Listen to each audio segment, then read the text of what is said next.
আর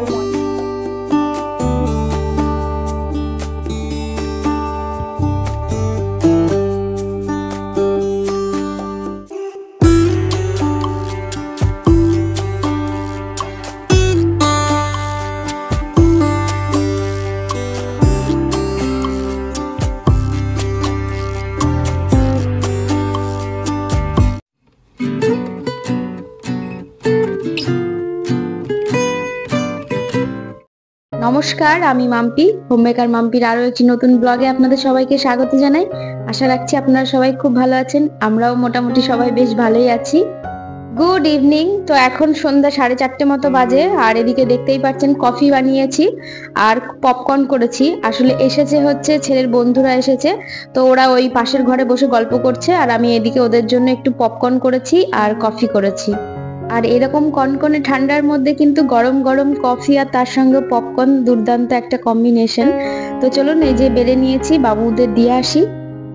ওদিকে কফি খাওয়া হয়ে গেছে, আর এদিকে দেখতেই পাচ্ছেন প্রায় সন্ধ্যা লেগেই এসেছে। তো এবার এই যে বিছানাটা ঝেড়ে নিচ্ছি, ঝেড়ে একটু টান টান করে নিয়ে তারপরে চেঞ্জ করে যাব সন্ধ্যা দিতে। তার আগে এই যে ল্যাম্পটা জ্বালিয়ে দিই, আর সন্ধ্যাবেলায় এই ল্যাম্পটা জ্বালালে ভীষণ ভালো লাগে দেখতে। তো সেই জন্য ল্যাম্পটা জ্বালিয়ে বাকি লাইটগুলো বন্ধ করে দেবো। তো এদিকে চেঞ্জ করে চলে এসেছি সন্ধ্যা দিতে। আজ হচ্ছে শনিবার, আর আজকে ওবেলা তো নিরামিষ রান্না হয়েছিল, তো ইচ্ছা আছে এবেলা একটু স্পেশাল কিছু তৈরি করার। তো আসলে বাবু অনেকদিন ধরেই বলছে যে মা পিঠে খাবো, মানে পাটিসাপটা খাবো। আমার ছেলে পাটিসাপটা খেতে ভীষণ পছন্দ করে, তো ভাবছি সন্ধ্যাটা দিয়ে পাটিসাপটাই করবো আজকে সন্ধ্যাবেলাতে। এখন তো বেশ শীত পড়েছে, মানে কনকনে শীত বলা চলে। আর শীতের সময় এরকম দেখবেন সন্ধ্যাবেলায় একটু মিষ্টি বা ভাজা পিঠে এই ধরনের জিনিস খেতে না ভীষণ ভালো লাগে। তো এদিকে আমার সন্ধ্যাটা দেওয়া হয়ে গেছে। রিসেন্টলি আমি অ্যামাজন থেকে পারচেস করেছি এই আগারোর কাস্ট আয়রন তাওয়াটি। আমার একটি কাস্ট আয়রন তাওয়ার খুব প্রয়োজন ছিল, অনেকদিন থেকে ইচ্ছা ছিল একটি কাস্ট আয়রন তাওয়া নেব, কারণ আপনারা জানবেনই এটা কত লংজিভিটি হয়। আর এটা হচ্ছে লাইফ টাইম ওয়ারেন্টি পেয়ে যাবেন এর সঙ্গে আপনারা, 26 সেমিমিটারের। আর এটা হচ্ছে প্রি সিজন কাস্ট আয়রন তাওয়া। আর এটার সঙ্গে একটা দিয়েছে সেফটি হ্যান্ডেল ক্লথের, যাতে আপনারা কুকিং করার টাইমে আপনাদের হাতে যাতে গরম তাপটা না লাগে তার জন্য দিয়েছে এই সেফটি ক্লথ হ্যান্ডেলটি।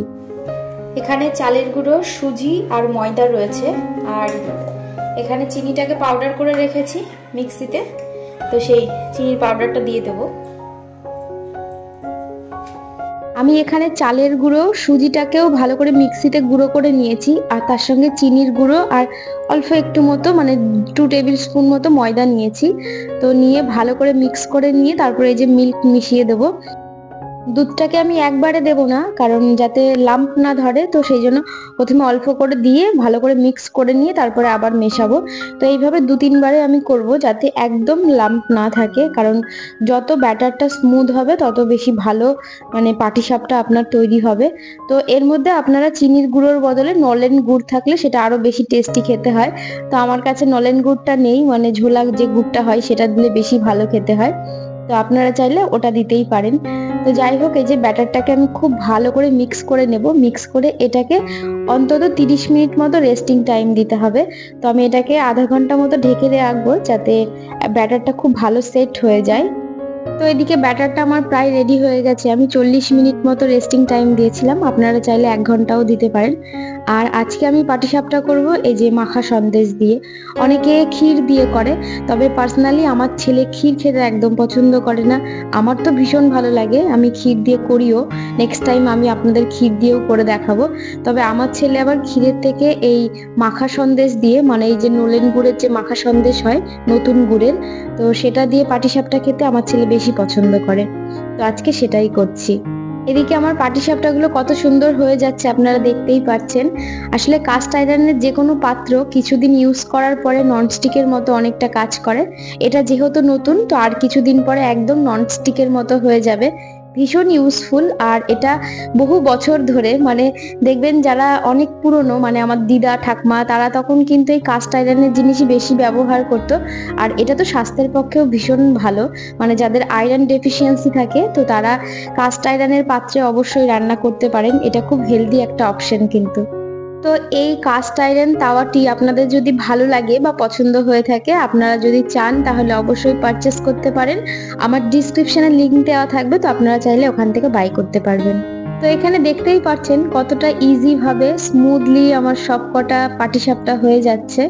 তো আমার এই যে প্রায় ভাজা হয়েই গেছে সবকটা। আর পাটিসাপটাগুলো খেতে কিন্তু দুর্দান্ত হয়েছিল, সত্যি বলছি। আমার না মানে আমাদের ছোটবেলায় নারকোলের যে পুর হতো, মানে গুড় দিয়ে নারকোলের পুর দিয়ে, তো সেটাই পাটিসাপটা করা হতো। তবে আমাদের বাড়িতে মানে আমি যখন থেকে করি, ক্ষীর না হলে এই নলেন গুড় দিয়ে করি, মানে সরি, নলের গুড়ের যে মাখা সন্দেশটা হয় সেটা দিয়ে করি, আর দুর্দান্ত খেতে হয়, ভীষণ সফট হয়েছিল। তো গতকালকে অনেক কটা জামা প্যান্টই কাঁচা হয়েছিল, তবে এই যে বিজয়ের শার্টগুলো আয়রন করা হয়নি। তো বাবুরও কিছু শার্ট রয়েছে, তো সেগুলোই ভাবছি ঝটপট একটু আয়রন করে নেব। আর আমার এই যে সন্ধ্যাবেলাতেই থাকে যত মানে ঘরের টুকিটাকি এক্সট্রা যে গোছানোর কাজগুলো, মানে জামা কাপড় ভাঁজ করা বলুন, আয়রন করা বলুন, আলমারি গোছানো বলুন, ড্রেসিং টেবিল গোছানো বলুন, তো এই কাজগুলো না আমি সন্ধ্যার পরেই করে থাকি, কারণ সেই টাইমটা আমার সেরকম একটা কাজ থাকে না। আর সকালবেলায় তো নানান রকমের কাজ থাকে, ধরুন রান্না করা, সংসারের আরো যে আদার্স কাজকর্মগুলো, তো তার মধ্যে না এই কাজগুলো আর করার সময় পাই না। তো আপনারা প্রত্যেকটা কাজ যদি এইভাবে টাইম টু টাইম মেনটেন করে চলেন না, তাহলে দেখবেন ঘর দুয়ার একদম পরিষ্কার পরিচ্ছন্ন আর গোছানো থাকবে। আমরা যারা হাউস ওয়াইফ তারা যদি সংসারের প্রত্যেকটা কাজগুলো টাইম টু টাইম এইভাবে মেনটেন করে করতে পারি না, তাহলে দেখবেন ঘর বাড়ি না ভীষণ টিপটপ থাকবে। অনেকেই এরকম আছে, মানে অনেক মানে কি বলবো, অনেক হাউস ওয়াইফরাই এরকম আছে, মানে কাজ করার না মানে তালটা ঠিক মতো পেয়ে ওঠে না, মানে যখন তখন যা তা করতে গেলে না দেখবেন কাজগুলো বড্ড গড়বড়ে হয়ে যায়।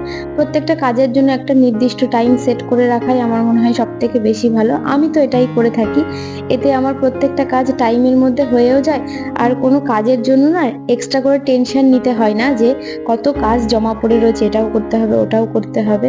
আসলে আমাদের ঘরের যে এক্সট্রা কাজগুলো হয়, যে এক্সট্রা যে ক্লিনিং বলুন বা এক্সট্রা যে অর্গানাইজেশন বলুন, তো এগুলো তো প্রতিদিন করতে হয় না, এগুলো সপ্তাহ হিসেবে বা মাসিক হিসেবে আপনারা যদি যেভাবে আপনার সুবিধা হবে, মানে প্রত্যেকটা বাড়ির নিয়ম আলাদা হয়, প্রত্যেকটা বাড়ির কাজ আলাদা হয়, মানে কিছু বেসিক কাজ ছেড়ে বাদবাকি দেখবেন সবার বাড়ির সবকিছু একটু আলাদা আলাদা।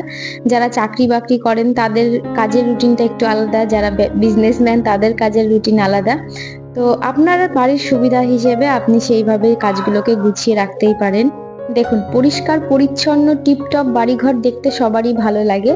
আর কিছু মানুষের ধারণা যারা হয়তো বাড়িঘর এত বেশি পরিষ্কার ভাবে রেখে দেয়, তারা হয়তো সারাদিনই সংসারের কাজ করতেই দিন কেটে যায়। একদমই না। আপনাদের কাজটাকে যদি খুব ভালোভাবে আপনারা ম্যানেজ করতে পারেন, তাহলে খুব একটা সময় লাগে না। তো যাই হোক, ওদিকে আমি সব জামা কাপড়গুলো আয়রন করে ওয়ার্ড্রপে গুছিয়ে রেখেছি, আর এদিকে বিজয় এইমাত্র এলো, তো রাতের আমাদের খাওয়া এখনো হয়নি। তো আসার সময় দেখি এই যে সবুজ মটর নিয়ে এসেছে, আর এই সবুজ মটর খেতে কিন্তু আমি ভীষণ ভালোবাসি। আর তার সঙ্গে নিয়ে এসেছে হজমোলা। তো এটা আমার বাড়িতে সবসময়ই থাকে, কারণ আমাদের লাগেই, এটা 12 মাসই লাগে। এই সবুজ মটরগুলোর সঙ্গে অনেক স্মৃতি জড়িয়ে রয়েছে, ছোটবেলায় তো আমরা খুব খেতাম। আর আমার কাছে এত ভালো লাগে কি বলবো, এখনো যে কোনো কোথাও গেলে দেখলেই আমি কিনে খাই। তো যাই হোক, বিজয় সেটা জানে আমি পছন্দ করি, তাই নিয়ে এসেছে। বাড়ির লোকগুলো এরকম যদি ভালো মন্দর ছোট ছোট খেয়ালগুলো রাখে না, ভীষণ ভালো লাগে।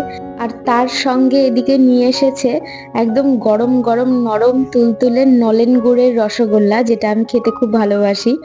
তো যাই হোক, আমি টিফিন বক্সের মধ্যে ঢালতে ঢালতে একটা মুখের মধ্যে পুড়েও নিয়েছি, কারণ গরম জিনিস গরম খেতেই ভালো লাগে। আর এদিকে এই যে মটরগুলোকেও ঢেলে রেখে দেবো। তো চলুন, ভিডিওটা আর বেশি বড় করব না। আর আজকের ভিডিওটা আপনাদের কেমন লাগলো অবশ্যই কমেন্টের মাধ্যমে আপনাদের মতামত জানাবেন। ভালো লাগলে একটি লাইক করবেন, আর যারা নতুন বন্ধুরা আছেন, প্রথমবার আমার চ্যানেলটি ভিজিট করেছেন, ভিডিওটি যদি আপনাদের ভালো লেগে থাকে তাহলে সাবস্ক্রাইব করে আমার পাশে থাকতে পারেন। তো আবারও দেখাবে নতুন কোনো ভিডিও নিয়ে, ততক্ষণ সুস্থ থাকবেন, ভালো থাকবেন, টাটা, গুড নাইট।